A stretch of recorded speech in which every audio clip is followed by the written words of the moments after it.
বিপদ যেন আমার পিছুই ছাড়ছে না। মাত্র আমার কুটিসটা নষ্ট হয়ে আছে, অনেকগুলা যন্ত্রপাতি লাগবে, সেগুলোই কিনে সার্ভিসিং করতে দিয়ে আসছি।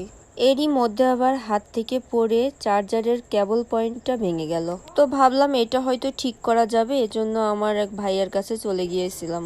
ভাইয়া বলল না, এটা আর ঠিক করা যাবে না। ভাবলাম রিপেয়ার করা গেলে কম টাকায় হয়ে যাবে, অরিজিনালটা তো আবার ভালো একটা অ্যামাউন্ট দিয়ে কেনা লাগে, তাও তো সেটা ওইভাবে পাওয়া যায় না। তবে অ্যাপেল সাজেস্টেড অ্যাঙ্কারের গুলাই সবাই ব্যবহার করে। তবে একটু অবাকই হইলাম, অ্যাঙ্কারের গুলো এক এক দোকানে এক একটা প্রাইস বলছিল। কোথাও 1600 বলছিল, কোথাও 1400 বলছিল, কোথাও 1100 বলছিল। আর বাসস চাচ্ছিল 600 700 এরকম। আর বাজারে যেগুলো অ্যাপেলের কপিগুলো পাওয়া যায় ওগুলো 300 টাকা করে চাচ্ছিল।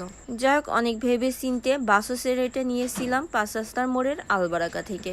ওখানে আমার একটা পরিচিত ভাইয়া আছেন, ভাইয়া বলছিলেন যে এটা অনেক ভালো হবে।